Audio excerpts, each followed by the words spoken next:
And it blew my mind, like, because in my mind I'm thinking, like, how is it that you can speak like it's such a disrespect, just disrespects your manhood? And I'm clearly not a man because of what I like to enjoy in my private time, but then you turn around and you do like it, you know? So it's like, I guess maybe he just, I don't know, he's ashamed of himself or something. Guys are weird, and then they're even weirder in prison.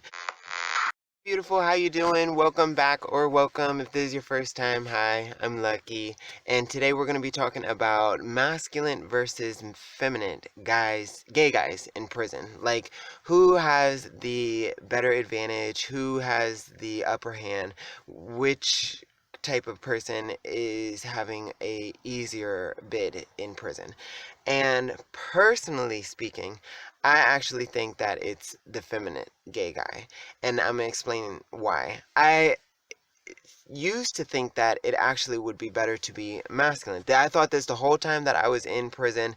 I've said this several times, even in my videos, that I wish I had have been the type of guy that I could have hid my sexuality, which that is actually something actually different, come to think about it, because if I were, I think that a masculine gay guy who chooses to like hide their identity in prison, and whether they're out and loud out here, they own their sexual identity, all that stuff in prison, if they are hiding their identity, I think that they actually are doing time easier than a like out no an out and known gay person, whether you're masculine or feminine, because then you're able to just sort of like be under the radar. You can exist with the other guys without any type of real conflict or issue, and if something does happen, then it's just that guy code of don't ask, don't tell, nobody knows squat, it never happened type of thing. It's just a secret between you and whomever it was that it happened with. I think that is probably the easiest way to do time. Now, if you're a masculine gay person and people know that you're gay, those guys really have a hard time. I've especially learned since being out here, and I've heard what Cam has been going through. For anybody that doesn't know, Cam was the guy that I was involved with romantically while I was in there, my prison husband, and I am still in contact with him to this day. And I've heard a lot of different things that he's been going through, and it's really surprised me. It surprised him because he didn't used to deal with this type of stuff. Frankly, because before we had dated, he was sort of the guy that I just mentioned. He was a masculine gay guy. People really didn't know that he was gay. He had no reason to actually like say anything to anybody about it, and he just was doing time. Like, he's just a regular guy. He likes watching sports. He likes working out. He talks to guys about normal guy nonsense, and like, he never really had no problems. Then after we dated, now he just has all these issues. Like, people, they look at him as if he booty bandits, for example, constantly. I didn't know this until he actually told me, but they have constantly tried to get at him, assuming that he likes to do whatever in their mind, and they felt like, oh, if he was dating, a guy, especially me with my mustache and stuff, then I just know that he must love to do whatever, bend over and stuff like that. Plus, Cam is thin, and like thin frame, so people naturally associate being thin or smaller with submissiveness, and he's really like had a difficult time with that. Like, that's a very disrespectful thing to him, especially because of his masculinity. Like, guys who are masculine, they really, for example, okay, because I feel like maybe you might not quite understand what I'm getting at. Out here, people do them. There's not really anything that defines people unless you're defining yourself, if that makes any kind of sense.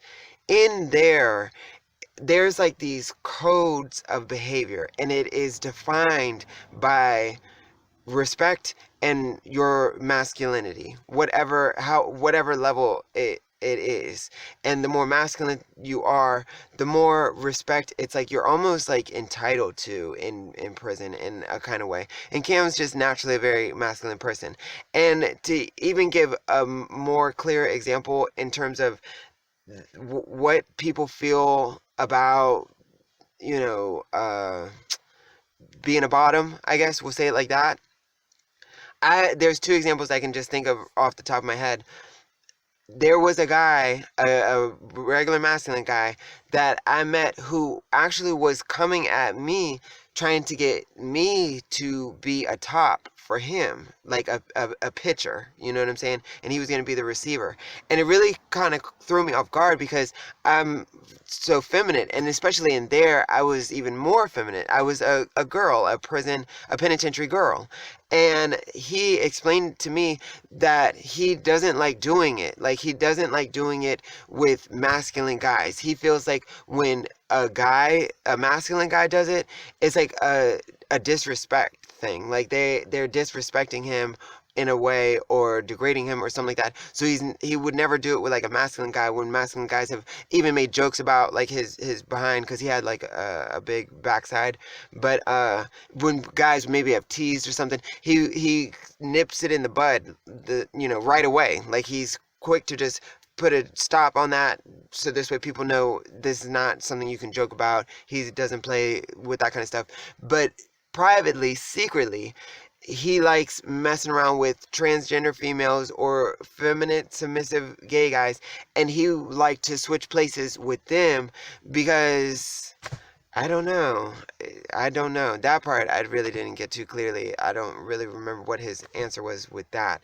But he just, I guess because he liked it, I guess. But he rather it be with a feminine person than a masculine person, which is so backwards compared to what I'm used to. Because out here, y'all know, it's like, the more masculine you are, it's like that's usually what you're doing. And that's why even times where I've met masculine guys where they do like to swap roles, I've been left a lot of times because I may look, however, but then when they hear my voice, or you start to learn my personality and see my emotional ways and stuff, it's like they look for somebody more masculine than me. But in there was that guy that I met that was like that. There was two other guys that also similar to that. I just didn't really get a conversation to actually know what their real deal was. But I knew that they were trying to like get with me in that kind of way, where they would be, I guess, the submissive ones,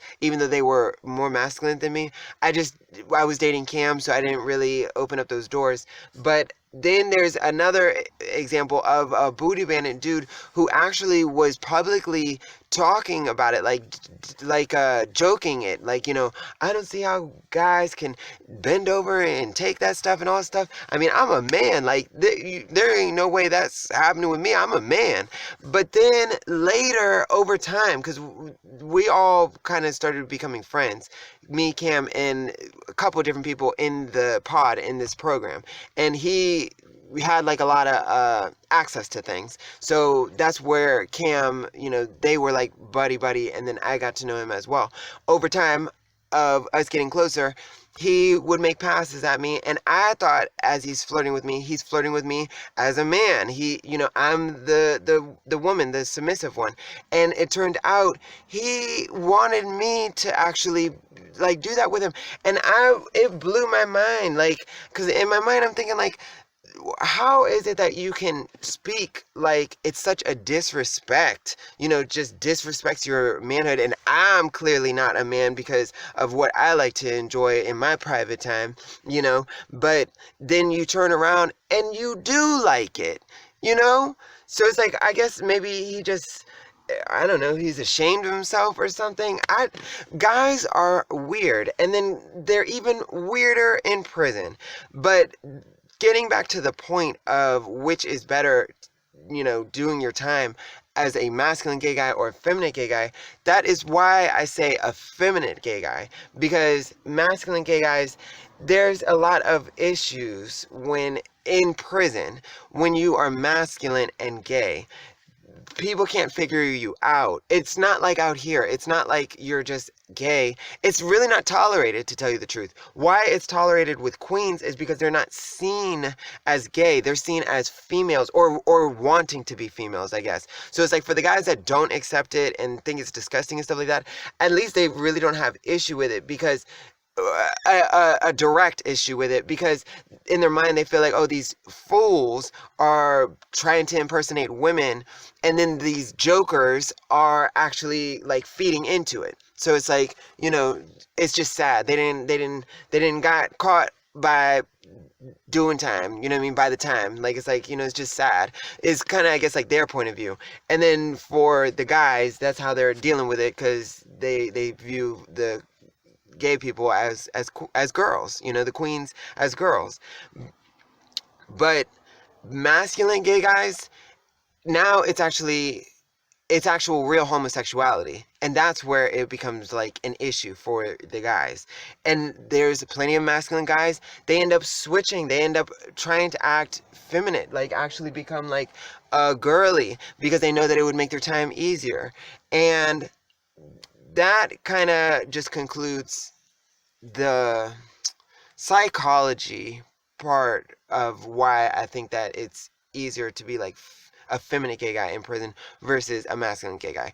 But in terms of just like perks and benefits, it is better to be feminine, because first of all, guys don't deal with feminine guys in the same way they deal with masculine guys.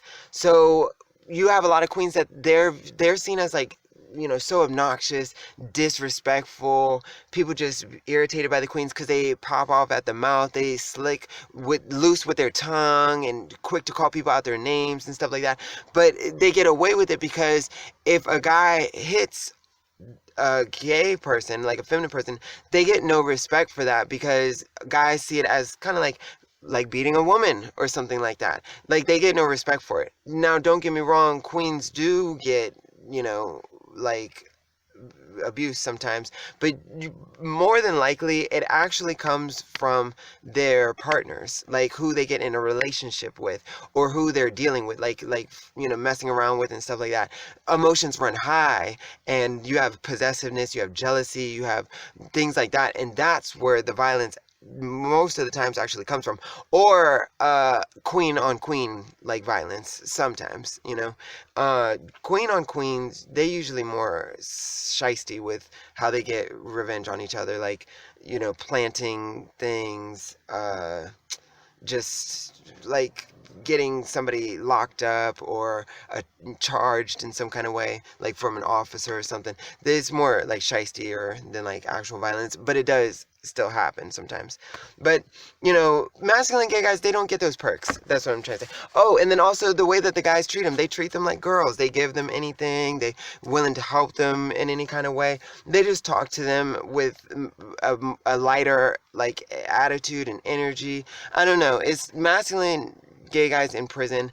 I just think that it's tougher. It really is. In there, I did think differently. I thought that they had it better because they're not pursued in the same way as like queens are. You're constantly pursued. But I don't know. I think in my time of experience, I definitely would say differently now. But I, want to hear it. I know that there's some masculine gay guys that they've commented. I've heard different people tell me that I'm right about a lot of stuff. But I mean, if you want to chime in your opinion, I'd love to hear it. Otherwise, I'm gone. And don't forget to subscribe. Bye.